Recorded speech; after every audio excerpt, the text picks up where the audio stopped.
Hi, my name's Kevin Hicks. Welcome to my YouTube channel, The History Squad. Now today's film is about the Battle of Britain, 15th of September 1940. And we're broadcasting, or filming if you like, from the Saskatoon Museum of Military Artifacts over here in Canada. I thought it a bit poignant as it's the Royal Canadian Air Force section. Yeah. So, the Battle of Britain. Battle of Britain Day, we knew it, 15th of September when I was a youngster. And there were RAF veterans and cadets and that kind of thing on the streets of Britain selling little wings, little paper pilot wings of the RAF. It was the Royal Air Force Association, the Wings Appeal, raising money for veterans, that kind of stuff. We all used to put these on and run around playing at aeroplanes. And it was just the other day, I'd come across something, Battle of Britain Day, 15th of September. And I thought, nobody does it now.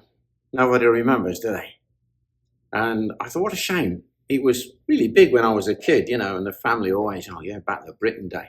So, Battle of Britain, what does it mean really?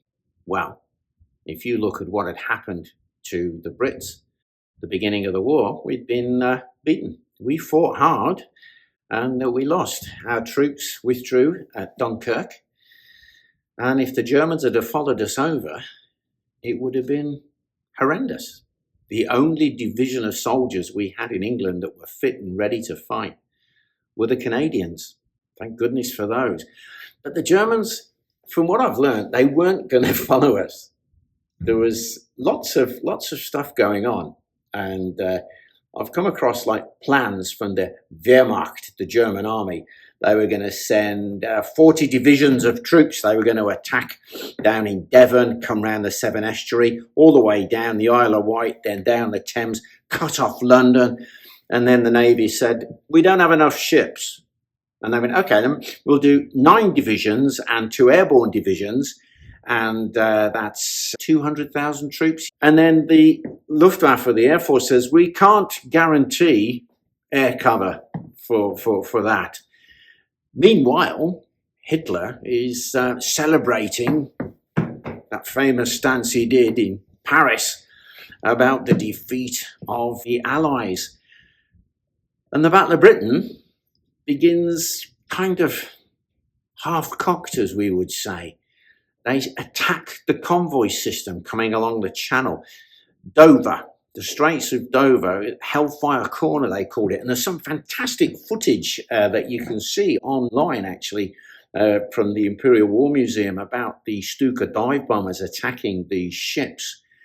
The British, we're in dire straits at this time. We're trying to retrain our army, trying to re-equip our army, and our Air Force had lost half its strength in the fight for France. And as Churchill says, you know, the battle for France is over. Now begins a battle for Britain. Everybody believed that the Germans were going to come. The operation was called Operation Sea Lion.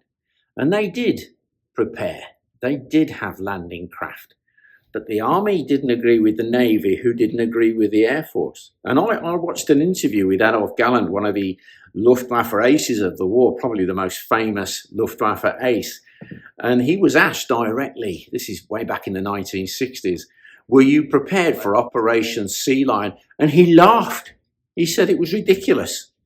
We weren't trained to fight an air war over England. And he says, we had 2 squadrons that were actually earmarked to go and fly from England.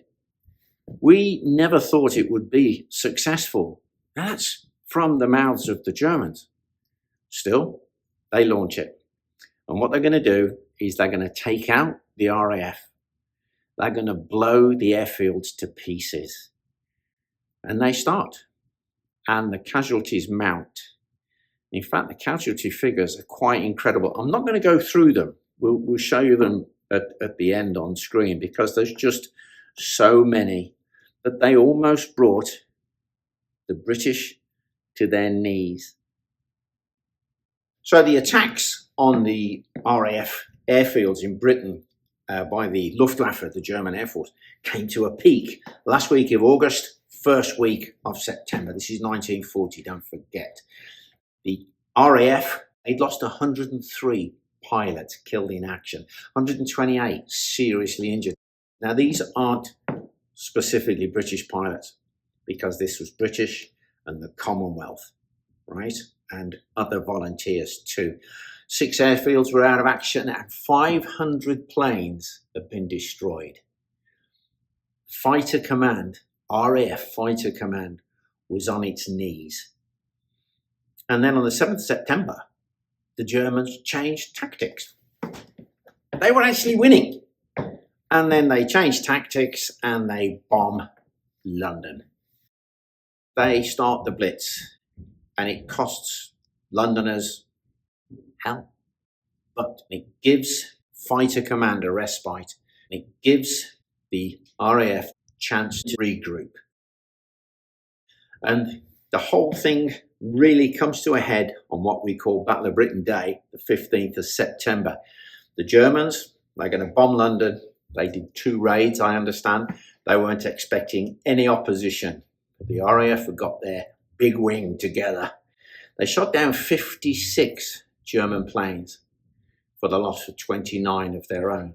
It was the apex. They say on the 15th that the RAF won the Battle of Britain.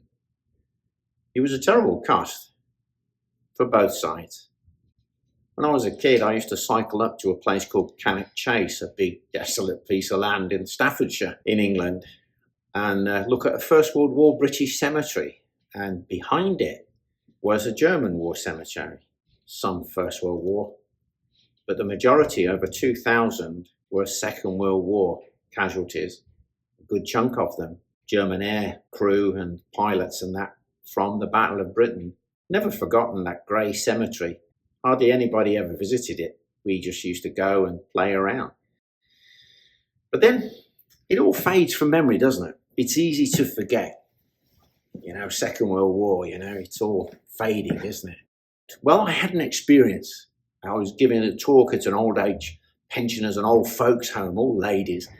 And they'd asked if I could do a history talk. And I said, I'm not going to do First or Second World War, just in case one of the elderly ladies there had been alive at the time. I said, we'll do the Battle of Waterloo. How's that? And they floated that with the ladies. Yes, that'll be great. And Kevin turns up with his musket and red coat, and we do the Battle of Waterloo. Now, these ladies, there was 20 or 30 of them in this little hall there. But in the corner was one slumped over, a real old lady. Wasn't snoring, wasn't breathing. OMG, she's dead. So I thought. When towards the end, when we were just having a chat, the old lady puts up her hand. Everybody else goes quiet. Reverence there. So I go over, and this lady was quite an age. She was slumped there, didn't open her eyes properly, just flickered open a little bit, and I put my ear next to her mouth. My husband was in a war. I says, oh, really? I says, which war was he in? Oh, he was in the last war, the Second World War, you call it. I says, oh, right. I says, what did he do? He was a fighter pilot in the RAF. He flew Spitfires. I says, wow. He was 19 when he was shot down and killed. I was pregnant with my daughter. Do you know, I never remarried. And her eyes opened and looked right into mine. She said, because I loved him. Then she went back to sleep. That's it, isn't it? That's the cost, the price of war.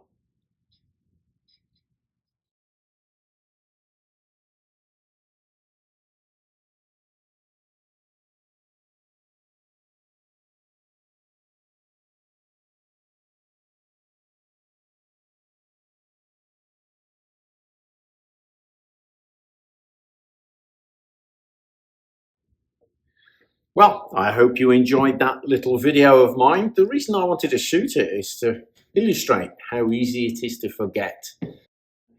We have the Poppy Day, don't we, on November. Other parts of the wars are forgotten.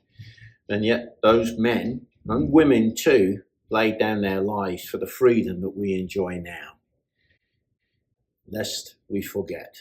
Anyway, enough of that. If you enjoyed the film, like, share and subscribe. And don't forget, turn on the notifications button so that you know what's coming down the line. But before I go, mention to two of my Patreons there, Christopher Varner and Jeremiah. Hey guys, thank you very much. And for now, bye-bye.